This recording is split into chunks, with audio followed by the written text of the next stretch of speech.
आमल की एकादशी व्रत कथा। एक समय की बात है, धर्मराज युधिष्ठिर श्री कृष्ण से बोले, हे जनार्दन, आपने फाल्गुन के कृष्ण पक्ष की विजया एकादशी का सुंदर वर्णन सुनाया। अब आप फाल्गुन मास के शुक्ल पक्ष की एकादशी का क्या नाम है तथा इस एकादशी का महत्व और कथा क्या है, कृपा करके मुझे बताइए। श्री भगवान बोले, हे राजन, फाल्गुन मास के शुक्ल पक्ष की एकादशी का नाम आमल की एकादशी है। इस व्रत के करने से समस्त पाप नष्ट हो जाते हैं तथा इसके प्रभाव से 1000 गोदान करने का फल प्राप्त होता है। हे राजन, अब मैं आपको महर्षि वशिष्ठ जी द्वारा राजा मांधाता को सुनाई गई एक पौराणिक कथा के बारे में बताता हूँ। आप इसे ध्यानपूर्वक सुने। एक बार राजा मांधाता बोले कि हे वशिष्ठ जी, यदि आप मुझ पर कृपा करें तो किसी ऐसे व्रत की कथा कहिए जिससे मेरा कल्याण हो। महर्षि वशिष्ठ बोले कि हे राजन, सब व्रतों से उत्तम और अंत में मोक्ष देने वाले आमल की एकादशी के व्रत का मैं वर्णन करता हूँ। यह एकादशी फाल्गुन माह के शुक्ल पक्ष में होती है। एक वैदिश नाम का नगर था जिसमें ब्राह्मण, क्षत्रिय, वैश्य और शूद्र चारों वर्ण आनंद सहित रहते थे। उस नगर में सदैव वेद ध्वनि गूंजा करती थी तथा पापी, दुराचारी और नास्तिक उस नगर में कोई नहीं था। उस नगर में चैत्रथ नाम का चंद्रवंशी राजा राज्य करता था। वह अत्यंत विद्वान तथा धर्मी था। उस नगर में कोई भी व्यक्ति दरिद्र व कंजूस नहीं था। सभी नगरवासी विष्णु भक्त थे और बाल, वृद्ध, स्त्री, पुरुष एकादशी का व्रत किया करते थे। एक समय फाल्गुन मास के शुक्ल पक्ष की आमल की एकादशी आए। उस दिन राजा, प्रजा तथा बाल, वृद्ध सबने हर्षपूर्वक व्रत किया। राजा अपनी प्रजा के साथ मंदिर में जाकर पूर्ण कुंभ स्थापित करके धूप, दीप, नैवेद्य, पंचरत्न आदि से आंवले का पूजन करने लगे और इस प्रकार स्तुति करने लगे, हे धात्री, तुम ब्रह्मस्वरूप हो, तुम ब्रह्मा जी द्वारा उत्पन्न हुए हो और समस्त पापों का नाश करने वाले हो, तुमको नमस्कार है। अब तुम मेरा अर्घ्य स्वीकार करो। तुम श्री रामचंद्र जी द्वारा सम्मानित हो, मैं आपकी प्रार्थना करता हूँ, अतः आप मेरे समस्त पापों का नाश करो। उस मंदिर में सबने रात्रि में जागरण किया। रात के समय वहां एक बहेलिया आया जो अत्यंत पापी और दुराचारी था। वो अपने कुटुंब का पालन जीव हत्या करके किया करता था।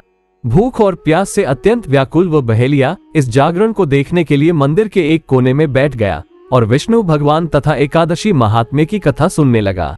इस प्रकार अन्य मनुष्यों की भांति उसने भी सारी रात जागकर बिता दी। प्रातः काल होते ही सब लोग अपने घर चले गए तो बहेलिया भी अपने घर चला गया। घर जाकर उसने भोजन किया। कुछ समय बीतने के पश्चात उस बहेलिये की मृत्यु हो गई, मगर उस आमल की एकादशी के व्रत तथा जागरण से उसने राजा विदुरथ के घर जन्म लिया और उसका नाम वसुरथ रखा गया। युवा होने पर वो चतुरंगिनी सेना के सहित तथा धन धान्य से युक्त होकर 10,000 ग्रामों का पालन करने लगा। वह तेज में सूर्य के समान, कांति में चंद्रमा के समान, वीरता में भगवान विष्णु के समान और क्षमा में पृथ्वी के समान था। वह अत्यंत धार्मिक, सत्यवादी, कर्मवीर और विष्णु भक्त था। वो प्रजा का समान भाव से पालन करता था और दान देना उसका नित्य कर्तव्य था। एक दिन राजा शिकार खेलने के लिए गया। देव योग से वह मार्ग भूल गया और दिशा ज्ञान न रहने के कारण उसी वन में एक वृक्ष के नीचे सो गया। थोड़ी देर बाद पहाड़ी मलेच्छ वहां पर आ गए और राजा को अकेला देखकर मारो मारो शब्द करते हुए राजा की ओर दौड़े।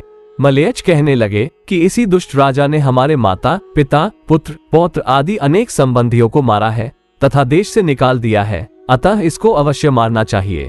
ऐसा कहकर वे मलेच्छ उस राजा को मारने दौड़े और अनेक प्रकार के अस्त्र शस्त्र उसके ऊपर फेंके। वे सब अस्त्र शस्त्र राजा के शरीर पर गिरते ही नष्ट हो जाते और उनका वार पुष्प के समान प्रतीत होता। अब उन मलेच्छों के अस्त्र शस्त्र उल्टा उन्हीं पर प्रहार करने लगे, जिससे वे मूर्छित होकर गिरने लगे। उसी समय राजा के शरीर से एक दिव्य स्त्री उत्पन्न हुई।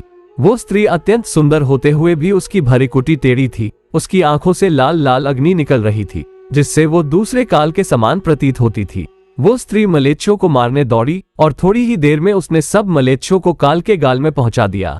जब राजा सोकर उठा तो उसने मलेच्छों को मरा हुआ देखकर कहा कि इन शत्रुओं को किसने मारा है? इस वन में मेरा कौन हितैषी रहता है? वो ऐसा विचार कर ही रहा था कि आकाशवाणी हुई, हे राजा, इस संसार में विष्णु भगवान के अतिरिक्त कौन तेरी सहायता कर सकता है? इस आकाशवाणी को सुनकर राजा अपने राज्य में आ गया और सुखपूर्वक राज्य करने लगा। महर्षि वशिष्ठ बोले कि हे राजन, यह आमल की एकादशी के व्रत का प्रभाव था। जो मनुष्य इस आमल की एकादशी का व्रत करते हैं वे प्रत्येक कार्य में सफल होते हैं और अंत में विष्णु लोक को जाते हैं। बोले जय श्री हरि विष्णु। भगवान नारायण के भक्त कमेंट में जय श्री हरि विष्णु जरूर लिखें। और हो सके तो वीडियो को लाइक और शेयर करें।